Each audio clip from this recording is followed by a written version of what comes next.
America के राष्ट्रपति Donald Trump को चाहे आप कुछ भी कहें, लेकिन वो आगे क्या करने वाले हैं इस बात का अनुमान तो बड़े बड़े विशेषज्ञ भी नहीं लगा पाते हैं। अब उनके फैसले सही हो या गलत, लेकिन होते ऐसे हैं कि सबको चौंका दें। खैर, आजकल ट्रंप पूरी जियोपॉलिटिक्स को बदलने की कोशिश भी कर रहे हैं। दोस्तों के साथ दुश्मन जैसा व्यवहार करते हैं और दुश्मन को ज्यादा ठीक लगने लगे हैं, पर इसे आप उनकी कूटनीति भी कह सकते हैं। ट्रंप की नई कूटनीति का एक नया नमूना हम आपको दिखाते हैं। कुछ ही दिन पहले उन्होंने पाकिस्तान आर्मी चीफ और फील्ड मार्शल आसिम मुनीर को होस्ट किया और उनके साथ लंच किया। आसिम मुनीर ट्रंप के ऐसे गेस्ट थे जिनका देश पाकिस्तान चीन के करीबी माना जाता है, लेकिन ऑपरेशन सिंदूर के बाद एक बड़ा सहारा तलाश रहे आसिम मुनीर को ट्रंप ने तुरंत वॉशिंगटन बुला लिया। आसिम मुनीर कई दिनों तक अमेरिका में रहे। इसके बाद ट्रंप ने मुनीर को लंच पर बुलाया। पाकिस्तान इस लंच को अपनी कूटनीतिक कामयाबी बताता फिर रहा है। अब नाटो समिट में ट्रंप ने मुलाकात की है तुर्की के राष्ट्रपति तैयब अर्दोगान से, जिन्हें चाइनीज खेमे का राष्ट्र अध्यक्ष माना जाता है। तुर्की ने हाल के वर्षों में चीन के साथ आर्थिक और रणनीतिक संबंध बढ़ाए हैं, विशेष रूप से बेल्ट एंड रोड इनिशिएटिव यानी BRI के तहत। नाटो समिट के दौरान राष्ट्रपति तैयब एर्दोगन बड़ी गर्मजोशी के साथ अमेरिका के राष्ट्रपति डोनाल्ड ट्रंप से मिले। ये मुलाकात तब हुई जब ट्रंप ईरान और इजराइल के बीच सीज फायर रुकवाने का दावा पहले ही कर चुके हैं। बताया जा रहा है कि इस मीटिंग में दोनों नेताओं के बीच द्विपक्षीय संबंधों, रक्षा सहयोग और मध्य पूर्व और यूक्रेन सहित वैश्विक संघर्षों पर बात हुई। बातचीत के दौरान एर्दोगन ने ट्रंप की तारीफों के पुल भी बांध दिए। इसका मतलब है कि एर्दोगन ट्रंप की वैश्विक नेतृत्व क्षमता में अपना भरोसा जता रहे हैं। इस मीटिंग के दौरान दोनों नेताओं के बीच काफी अच्छी केमिस्ट्री देखने को भी मिली।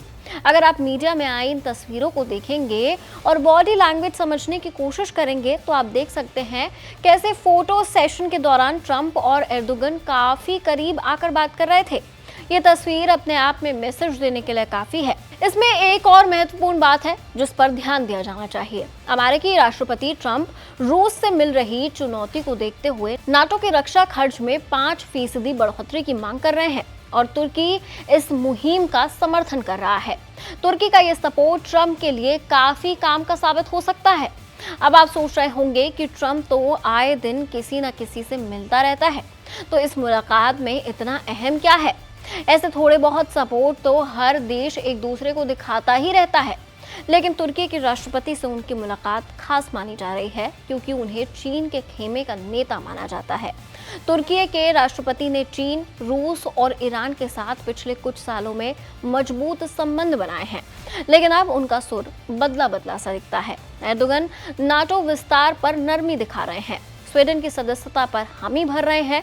इसके बाद वो ट्रंप से सीधी बातचीत कर रहे हैं, लेकिन वो कहते हैं ना कि ताली एक हाथ से कभी नहीं बजती। तुर्की भी फिलहाल आर्थिक संकट से जूझ रहा है। अमेरिका इसमें बड़ी राहत बन सकता है। इसके अलावा एर्दोगन को घरेलू मोर्चे पर भी चुनौतियों का सामना करना पड़ रहा है, जिसमें ट्रंप अहम भूमिका निभा सकते हैं। इसी बात का फायदा ट्रंप उठा भी रहे हैं। ट्रंप जानते हैं कि चीन को सीधे टक्कर देने का कोई फायदा नहीं है। उससे आसान और बेहतर तरीका तो ये है कि उसके दोस्तों को अपने पाले में कर लिया जाए और उसकी ताकत को कम किया जा सके। पाकिस्तान, तुर्की, ईरान जैसे देशों से चीन को डिप्लोमेटिक और इकोनॉमिक ताकत मिलती रही है और अगर ट्रंप इस पर काबू पा ले तो बड़े आराम से ट्रंप ऐसी शक्ति हासिल कर लेंगे जिसे कोई ना हरा पाए। इसीलिए इजराइल की तरफ से ईरान के खिलाफ युद्ध में उतरने वाले ट्रंप अब ईरान की ही तारीफें भी कर रहे हैं। अब ट्रंप अपनी स्ट्रैटेजी में कामयाब हो पाते हैं या नहीं, ये तो आने वाला वक्त बताएगा, लेकिन इसे आप कैसे देखते हैं? आपकी राय कमेंट सेक्शन में शेयर कीजिए। देश और दुनिया की ऐसी तमाम खबरों के लिए देखते रहिए ABP लाइव।